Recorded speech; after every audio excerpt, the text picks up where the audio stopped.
وعلى آله وأصحابه أجمعين وعلى كل من تبعهم بإحسان إلى يوم الدين. أما بعد، قال الله تبارك وتعالى في القرآن المجيد: أعوذ بالله من الشيطان الرجيم، بسم الله الرحمن الرحيم. لن ينال الله لحومها ولا دماؤها ولكن يناله التقوى منكم. صدق اللہ العظیم. محترم بزرگوں اور عزیز طالب ساتھیوں، یہ جو مہینہ چل رہا، یہ جو ایام چل رہے ہیں، اس ذوالقعدہ کے آخری ایام، اس کے بعد جو مہینہ آنے والا ہے وہ ذی الحج کا مہینہ آنے والا ہے. 1 یا 2 دن اس کے لیے باقی ہیں. اور ذی الحجہ کے مہینے میں دو بڑی ایسی عبادتیں انجام دی جاتی ہیں جو کسی اور دین کے اندر کسی اور زمانے میں انجام نہیں دی جاتی. ایک عبادت تو حج کی عبادت ہے کہ حج کی عبادت ذی الحجہ کے مہینے میں انجام دی جا سکتی ہے. باقی ایام میں حج ادا نہیں کیا جا سکتا. عمرہ تو کیا جا سکتا ہے لیکن حج نہیں کیا جا سکتا. اور ایک عبادت دوسری قربانی ہے کہ قربانی ہر صاحب استطاعت پر واجب ہے. حضور صلی اللہ علیہ وسلم نے احادیث میں اس کی تاکید بیان فرمائی. اور قرآن پاک کے اندر بھی اللہ تعالیٰ نے فرمایا: فَصَلِّ لِرَبِّكَ وَانْحَرْ، کہ آپ اپنے رب کے لیے نماز ادا کیجئے اور قربانی کیجئے. وانحر کے معنی مفسرین کرام رحمۃ اللہ علیہ نے فرمایا ہے کہ وانحر کے معنی قربانی کیجئے. اور قربانی ذی الحجہ کے مہینے میں ہی ادا کی جاتی ہے. دوسرے زمانے میں اگر آدمی جانور ذبح کرے تو قربانی تو نہیں ہوگی، صدقہ ہوگا. قربانی کا ثواب اس کو دوسرے دنوں میں حاصل نہیں ہوگا. قربانی جو ہوگی وہ صرف ذی الحجہ کے مہینے میں، اور وہ بھی 10، 11 اور 12 3 دنوں کے اندر قربانی ادا کی جا سکتی ہے. اس کے علاوہ باقی دنوں میں قربانی کرنے کا ثواب نہیں ملے گا. تو اللہ تعالیٰ نے اس مہینے کے اندر یہ بڑی عبادتیں رکھی ہیں. اور جو ذی الحجہ کا مہینہ ہے یہ اشہر حرم میں سے جن کو حرمت والا مہینہ قرار دیا گیا. جو حرمت والے 4 مہینے ہیں ان میں سے ذی الحجہ کا مہینہ بھی ہے کہ ان کو اللہ تعالیٰ نے حرمت والا مہینہ.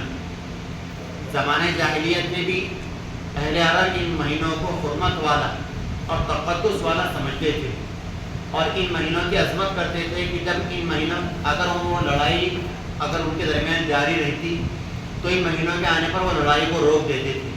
تو ان مہینوں میں سے ذی الحجہ کا مہینہ بھی ہے، یعنی جس کو اللہ تعالیٰ نے بھی اشہر حرم فرمایا. منہا اربعۃ حرم، کہ ان 12 مہینوں میں سے 4 مہینے حرمت والے ہیں.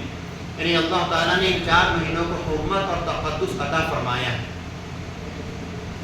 اور جو شروع کے 10 ایام ہیں یہ ایام بڑی فضیلت والے ہیں. تو اللہ تعالیٰ نے قرآن پاک میں ان کی قسم فرما کر فرمایا: والفجر وليال عشر والشفع والوتر، کہ قسم ہے فجر کے وقت کی اور 10 راتوں کی. مفسرین کرام فرماتے ہیں کہ 10 راتوں سے مراد ذی الحجہ کے شروع کے 10 ایام کی راتیں ہیں. ذی الحجہ کے جو شروع کے 10 ایام ہیں ان 10 ایام کی بھی اور راتوں کی بھی احادیث میں فضیلت بیان فرمائی. تاکہ حضور صلی اللہ علیہ وسلم نے فرمایا کہ ذی الحجہ کے شروع کے 10 ایام میں اللہ تعالیٰ کو کوئی بھی نیک عمل جتنا پسند ہے اتنا دوسرے ایام کے اندر نیک عمل کرنا پسند نہیں. یعنی یہ جو ذی الحجہ کے 10 ایام ہیں ان میں اللہ تعالیٰ کو کوئی نیک عمل کرنا اتنا پسند ہے اتنا دوسرے ایام کے اندر اللہ تعالیٰ کو نیک عمل کرنا پسند نہیں. اور ایک حدیث میں آپ صلی اللہ علیہ وسلم نے فرمایا کہ شروع کے جو 10 ایام ہیں 10 ایام میں سے 9 ایام کے روزوں کی آپ صلی اللہ علیہ وسلم نے حدیث میں فضیلت بیان فرمائی کہ ان میں سے ہر دن کا روزہ 1 سال کے روزے کے برابر ہے.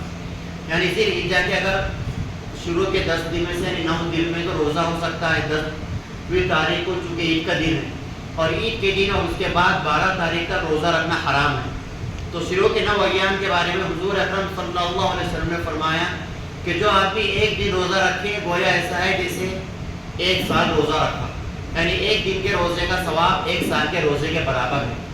اور آپ صلی اللہ علیہ وسلم نے فرمایا کہ اس کی یعنی ان 10 دنوں کے رات میں قیام کرنا، 1 رات میں قیام کرنا شب قدر میں قیام کرنے کے برابر.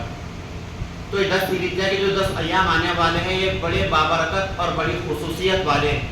یعنی اللہ تعالیٰ نے ان کو خصوصیت عطا فرمائی اور فرمایا کہ ان دنوں کے اندر لا الہ الا اللہ واللہ اکبر کی کثرت کرو. اور ایک حدیث میں حضور صحابہ رضی اللہ عنہ سے منقول ہے کہ صحابہ کرام رضی اللہ عنہم ان 10 دنوں کے اندر تکبیر تشریق کی کثرت کرتے تھے. کہ 9 تاریخ کی فجر سے لے کر 13 تاریخ کی عصر تک تکبیر تشریق ہر فرض نماز کے بعد پڑھنا واجب ہے، خواہ مرد ہو یا عورت، وہ سفر میں ہو یا حضر میں، اکیلا نماز پڑھ رہا ہو یا جماعت کے ساتھ، ہر ایک پر فرض نماز کے بعد تکبیر تشریق درمیانی آواز کے ساتھ پڑھنا واجب ہے.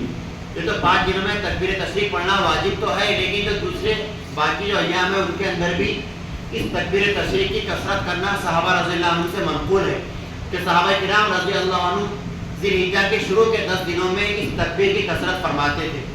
تو عبداللہ بن عمر رضی اللہ عنہ کے بارے میں منقول ہے کہ وہ بازار وغیرہ میں بھی جاتے تو بلند آواز کے ساتھ اس تسبیح کو بلند آواز سے پڑھتے تھے. اللہ اکبر لا الہ الا اللہ واللہ اکبر وللہ الحمد. یعنی 10 دنوں شروع کے 10 ایام میں اس تسبیح کی کثرت سے پڑھتے رہنے کا اہتمام کرنا چاہیے.